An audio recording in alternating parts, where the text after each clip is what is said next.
Welcome once again to another episode of Voices for Palestine.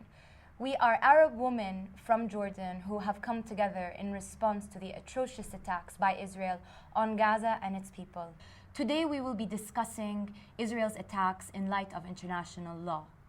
According to the Israeli government, Israel is acting in self-defense as outlined in Article 51 of the United Nations Charter. Aya, as a lawyer and objectively speaking, is Israel acting in self-defense? Israel is definitely not acting in self-defense. We have to be very careful about contextualizing the recent events. Let's make one thing perfectly clear. Israel is an occupying force. It was supposed to withdraw from Gaza in 2005, but it has maintained complete control over the Strip since then. As an occupying force, Israel must abide by the laws of occupation, and as such, it cannot avail itself of Article 51 of the UN Charter. Israel has been planning for these attacks for the past 6 months. This is documented by Israeli newspapers such as the Haaretz, and it cannot claim that it was under imminent threat. As an occupying power, then, Israel has obligations under Article 33 of the Fourth Geneva Convention. They are obliged to ensure that the civilian population receives adequate food and medical supplies.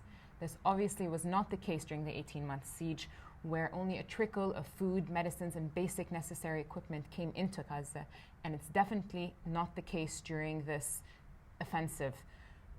Bottom line is Israel is violating international humanitarian law. International law is very clear about the rules of engagement when it comes to warfare. And one rule in international law for warfare is the notion of proportionality. We know that Israel has killed over 1,000 Palestinians in less than 3 weeks, and that 13 Israelis have been killed, 10 of whom are from the military, which means that they are actually legitimate targets according to international law. Exactly.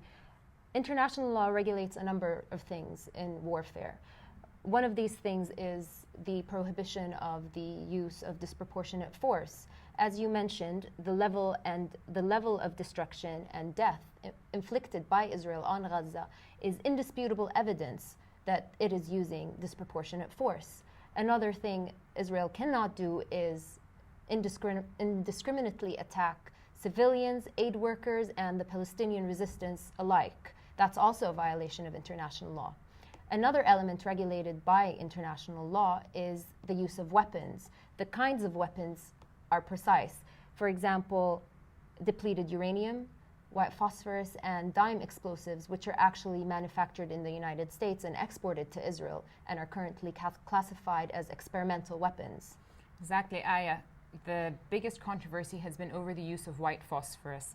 Under international humanitarian law, the use of white phosphorus is allowed as a smokescreen as long as it's being used against a military target. When that military target is located within a civilian area, its use is absolutely prohibited. White phosphorus causes buildings to burn down and causes horrific burns to the skin. In Gaza, which is the most densely populated city in the world, the effects are only magnified. You talked about the use of dime explosives. Dime explosives are still in the initial testing stage. They have not officially been licensed yet, and so their use is not currently covered under international humanitarian law.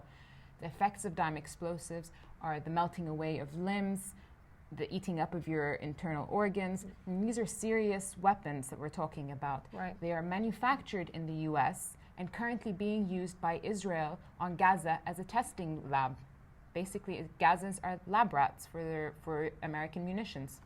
But despite all these violations and war crimes, and despite the Security Council resolution, the United States is actually sending, by the end of the month, more weapons to Israel amounting to $1 billion, which actually goes against a law of the United States known as the Human Rights and Security Assistance Act, which mandates that the United States cease from providing military aid to countries that violate human rights.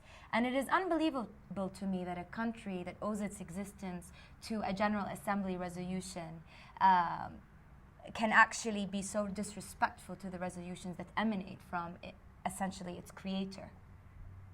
We hope that we have illustrated from a legal perspective that Israel has no legal grounding on its actions. And for more information on Israel and the violations of international human rights, please visit our website at www.voicesforpalestine.com.